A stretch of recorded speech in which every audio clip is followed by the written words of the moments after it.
요즘 매스컴을 보면은 참 시끄럽다라는 생각을 하게 됩니다. 전쟁이 점점 확전이 되고 있고 믿었던 돈들이 그 가치를 잃어가고 있는 시대 가운데 있습니다. 한쪽에서는 돈을 벌었다 하는 소리가 있지만 대부분 힘들어하는 사람들의 소리만 들리는 것 같습니다. 생각해 보면 이 사람들의 마음은 만족을 모르는 것 같습니다. 지금 가진 것을 만족하지 못하고 더 많이 가지려고 하고 좋은 것을 찾으려는 성향이 있습니다. 그런데 문제는 그러다가 잘못된 선택을 하게 된다는 것입니다. 어느 날 남편감을 파는 백화점이 문을 열었다고 합니다. 노처녀들이 남편감을 고르기 위해서 그 백화점에 모여들기 시작했습니다.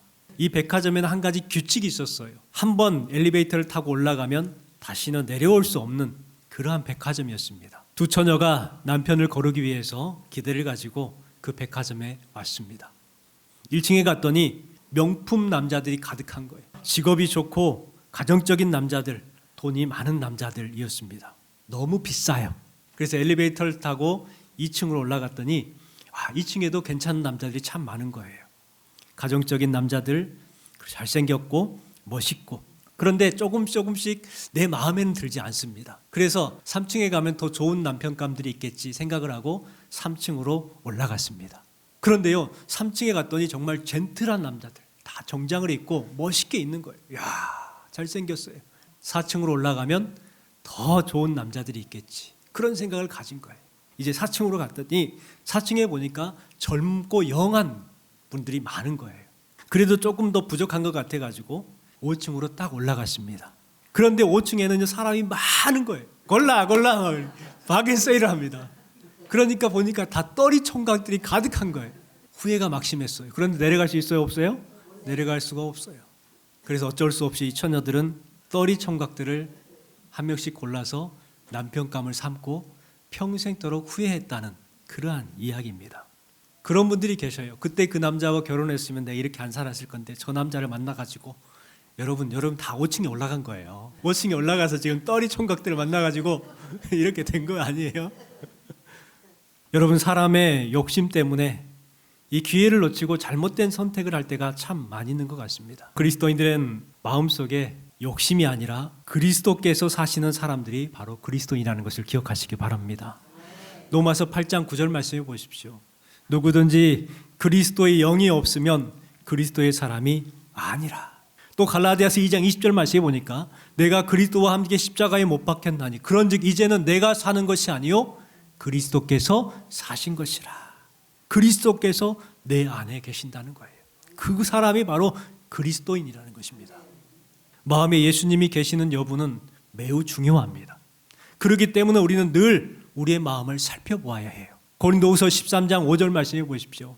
너희는 믿음 안에 있는가? 너희 자신을 시험하고 너희 자신을 확증하라. 그렇지 않으면 너희는 버림받는 자니라. 믿음 안에서 우리의 마음을 자꾸 점검해 봐야 돼요. 그리고 예수님이 계신가 안 계신가를 봐야 돼요. 그렇지 아니하면 우리가 버림받은 사람이 되는 거예요. 성경에 보면은 욕심 때문에 인생이 무너진 사람이 나와 있습니다. 바로 오늘 주신 말씀에 가롯 유다라는 사람입니다. 유다는 예수님의 제자 중에 한 사람이었어요. 3년 동안 예수님과 동행을 했습니다. 그래서 많은 기적을 보았고 또 예수님의 많은 가르침을 들었습니다. 그런데 욕심이 있었어요. 요한복음 12장 6절 말씀에 보니까 이 가롯 유다에 대해서 이렇게 말을 합니다. 그는 도둑이라 돈깨를 맞고 거기 넣은 것을 훔쳐가더라. 이렇게 말씀하고 있습니다. 결국 그는 욕심 때문에 예수님을 은30에 팔아버립니다. 사람의 욕심이 얼마나 무서운지를 알 수가 있어요. 예수님과 함께 3년 동안 했던 그 제자였던 가롯 유다가 그 욕심을 버리지 못하고 그 욕심에 사로잡혀서 예수님을 돈을 받고 팔아버렸다니까요. 그는 돈을 얻었지만 결국 비참한 최후를 맞이하게 됩니다. 예수님은 가롯 유다를 불쌍히 여기시면서 했던 말씀이 있습니다. 오늘 주신 말씀 21절 말씀에 보니까 인자를 파는 그 사람에게는 화가 있으리로다. 그 사람은 차라리 나지 아니하였더라면 자기에게 좋을 뻔하였느니라 하시니라. 차라리 태어나지 않았더라면 좋을 뻔했다는 거예요. 정말 가슴 아픈 말씀을 하고 계십니다. 세상에 이렇게 불행한 사람이 또 어디 있겠어요? 여러분, 여기에서 우리가 알아야 되는 것은 욕심에 미혹이 되면 이렇게 불쌍한 사람이 된다는 거예요. 우리 마음에 가룟 유다 같은 마음이 있을 수 있습니다. 우리도 불쌍한 사람이 될 수가 있는 거예요. 그렇다면 우리는 어떻게 해야 될까요? 여러분, 이번 사순절 기간에 우리의 마음에 숨어있는 이 가룟 유다의 모습, 그 모습을 회개함을 통해서 믿음으로 회복하는 여러분의 삶이 되시기를 주님의 이름으로 축원합니다. 내 생각과 야망이라는 교만을 떼어내야 됩니다. 예수님의 제자들은 대부분 갈릴리 출신 어부들, 또 세리, 평범한 사람들이었습니다. 그런데 그 중에 유일하게 엘리트에 속했던 사람이 한 명 있었는데 그 사람이 바로 가룟 유다라는 사람입니다. 다른 사람들은 다 갈릴리 시골 사람들인데 가룟 유다만 유독 유다 사람이었다는 거예요. 수준이 높았어요. 계산이 빨랐습니다. 학식이 있었어요. 명석했습니다. 그런데 그 명석함과 그 출신이 엘리트 의식을 심어줬다는 거예요. 시골 촌뜨기와 나는 달라라는 생각을 가지고 있었던 것 같아요. 그런데 오늘 말씀에 보면은 예수님이 베다니 시몬의 집에서 식사를 하실 때에 마리아라고 하는 한 여인이 향유를 가져다가 그 값비싼 향유를 붓고 그 모습을 보고 가룟 유다가 화를 내면서 그 여자를 책망을 하죠. 5절 말씀에 보니까 이 향유를 300데나리온의 이상에 팔아 가난한 자들에게 줄 수 있었겠도다 하며 그 여자를 책망하는지라. 가룟 유다는 그 여인의 행동을 낭비라고 비난을 한 거예요. 왜 그 비싼 것을 낭비하느냐? 그런데 솔직히 그것을 자기 주머니에 챙길 수 있는 기회를 놓쳐서 못내 아쉬웠던 거죠. 예수님은 가룟 유다를 책망하고 여인을 칭찬합니다. 6절 말씀에 보니까 예수께서 이르시되 가만두라 너희가 어찌하여 그를 괴롭게 하느냐 그가 내게 좋은 일을 하였느니라. 예수님께서 가룟 유다가 했던 그 행동을 칭찬해 줄 알았는데 가룟 유다를 책망하고 그 여인을 칭찬해 준 거예요. 그것에 대해서 가룟 유다가 어떻게 생각했을까요? 섭섭했을 겁니다. 못난 여인을 칭찬하고 잘난 나를 책망한 거예요. 그러니 그의 마음 가운데 섭섭한 생각이 들었어요. 그리고 나서 가룟 유다는 어떻게 하냐면 예수님을 팔 생각을 합니다. 씩씩거리면서 예수님을 팔아버리겠다고 대제사장들을 찾아갑니다. 10절 말씀해 보세요. 12 중에 하나인 가룟 유다가 예수를 넘겨주려고 대제사장들에게 가매. 여러분 왜 이런 행동을 하게 되었을까요? 가룟 유다는 항상 자신은 잘난 사람이라고 생각을 했어요. 엘리트 의식이 가득했어요. 우리 주변에도 이런 분들이 있습니다. 이런 분들은 특징이 뭐냐면 조금만 오해되거나 외면당하면은요 문제를 일으킵니다. 자기를 무시했다고, 내가 옳고 내 생각이 맞고 그러면서 고집을 부리면서 다른 사람의 말을 들으려고 하지 않습니다. 예수님은 스승으로서 마땅히 제자들에게 해야 될 말을 하셨잖아요. 그런데 유다는 그 말을 감정적으로 받아들입니다. 자기를 책망하고 저 무식한 여인을 칭찬한 것 매우 불쾌했을 겁니다. 그 격한 감정 때문에 그의 마음 가운데 뭐가 들어갔다고 그래요? 마귀가 들어갔다고 그래요. 유다는 예수님을 팔아넘기기로 결심합니다. 여러분 우리 주변에 갈등의 문제가 대부분 이렇게 시작이 됩니다. 불행하게도 우리는 지금 좋은 소리만 듣기를 좋아하는 풍토 속에 살고 있습니다. 지적해주는 말이라든지 자존심 상하는 말을 들으면 그것을 인정하지 않습니다. 귀를 닫고 들으려 하지 않습니다. 좋은 소리만 듣기를 원합니다. 그러다 보니까 선포되는 말씀에 보면 책망하는 말씀이 거의 없습니다. 그러다 보니 사람들은 어린아이 같은 행동들을 하는 것을 보게 됩니다. 자기 말을 안 들어주면 삐져요. 반대를 하면 섭섭해하고 책망하면 토라지고 교만이 은혜를 받지 못하게 하는 거예요. 시험이 드는 거예요. 여러분 우리 안에 혹시 가룟 유다 같은 그 우월감과 교만이 있지 않은가요? 스펄전 목사님은 이런 말을 했습니다. 교만은 하나님의 은혜가 들어오는 문을 안에서 걸어 잠그는 빗장과 같다. 은혜를 받지 못하게 꼭꼭 닫아버리는 그 빗장과 같은 것이 교만이라는 거죠. 여러분 우리가 살아가다 보면은 나의 뜻과 주님의 뜻이 충돌할 때가 있습니다. 그러면 여러분은 어떻게 하십니까? 가룟 유다같이 내 뜻을 주장하십니까? 주님의 뜻을 무시하고 내 뜻과 내 방법과 내 야망과 내가 가진 생각대로 그렇게 하려고 하지는 않으십니까? 여러분 우리는 하나님 말씀하옵소서 종이 듣겠나이다. 이와 같은 엎드릴 수 있는 겸손함이 필요한 거예요. 여러분 이번 사순절 기간에 겸손하게 주님 앞에 엎드려서 부활의 은혜를 경험하는 여러분 되시기를 주님의 이름으로 축원합니다. 생명보다 물질을 우선시하는 탐심을 내려놓아야 합니다. 11절 말씀에 보면 그들이 듣고 기뻐하여 돈을 주기로 약속하니 유다가 예수를 어떻게 넘겨줄까 하고 그 기회를 찾더라. 가룟 유다는 돈 때문에 예수님을 팔아넘겼습니다. 그런데 현대인들이 돈 때문에 내 인생을 팔아넘기는 경우가 참 많은 것 같습니다. 어느 날 사탄이 어떤 젊은이에게 찾아왔습니다. 그리고 10개의 병을 내밀면서 이렇게 말합니다. 이 중에 꿀물이 들어있는 병이 9개고 독약이 들어있는 병이 하나다.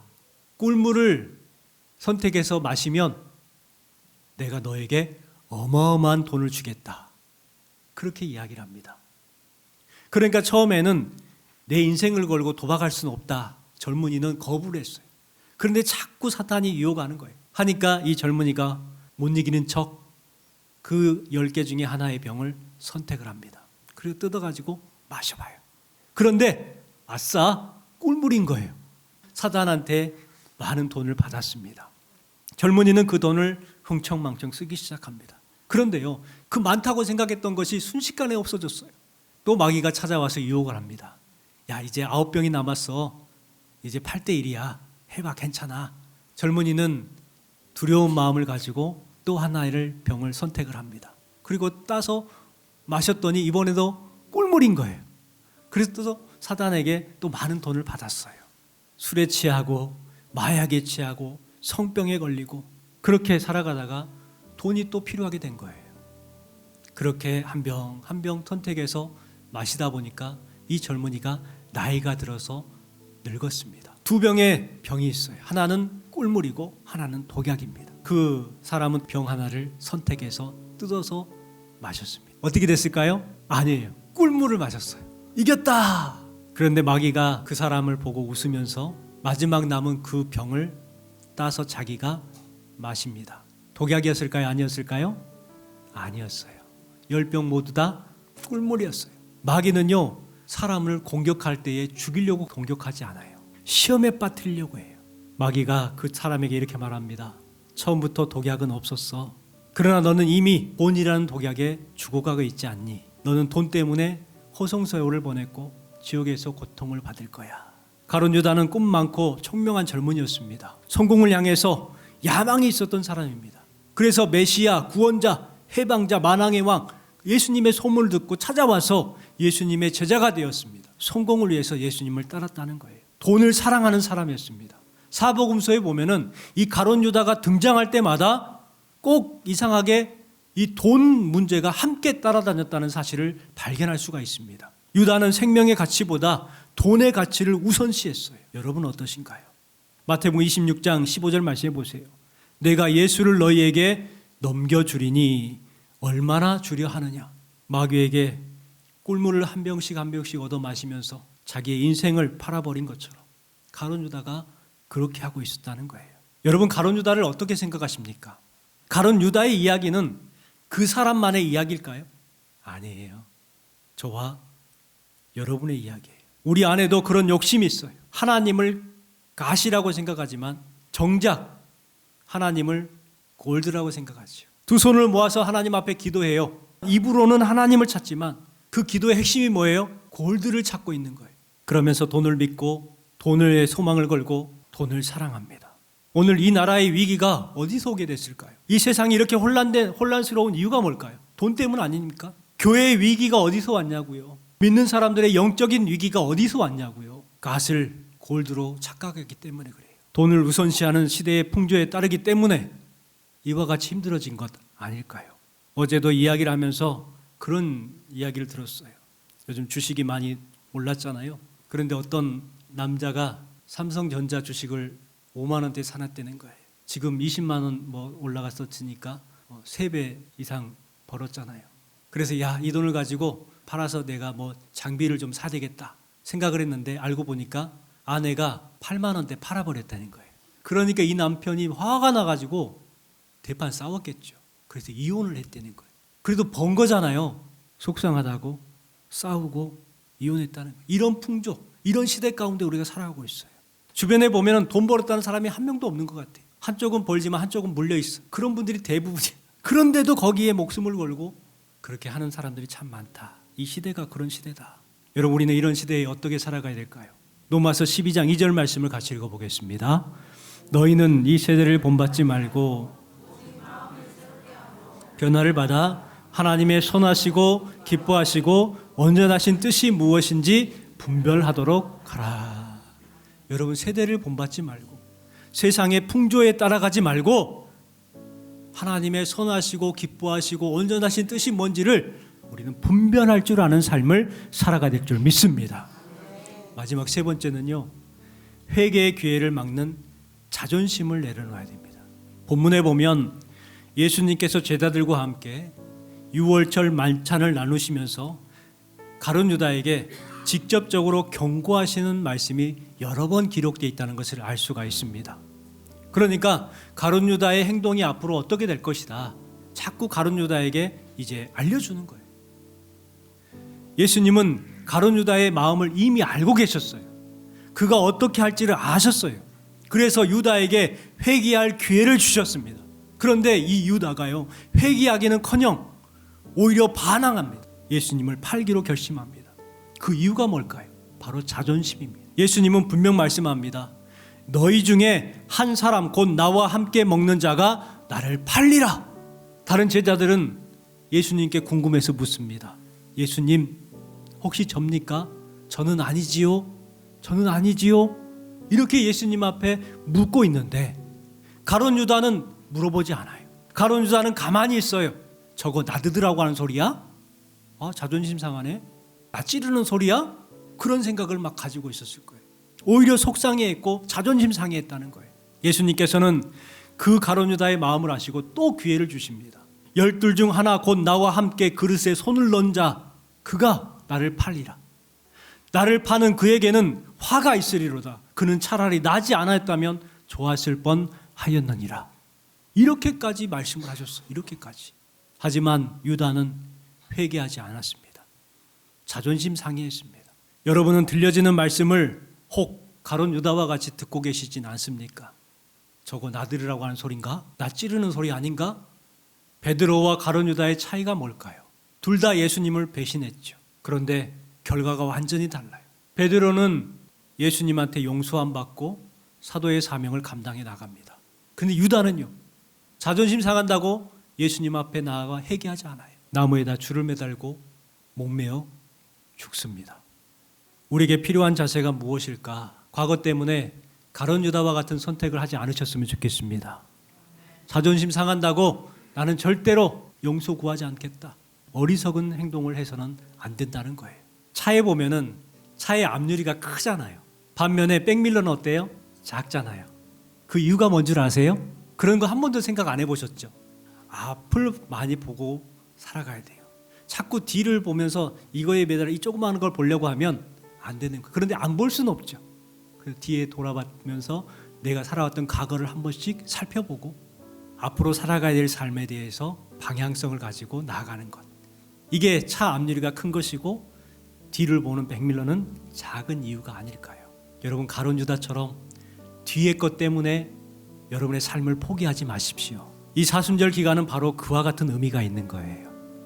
과거에 있는 것들을 하나님 앞에 내려놓게 하시고 회개하면서 앞으로 남은 삶을 설계하고 방향을 나아가는 그와 같은 삶을 우리가 살아가야 될 줄 믿습니다. 여러분, 오늘 주신 말씀처럼 우리 마음 가운데 있는 가룟 유다를 버리시기 바랍니다.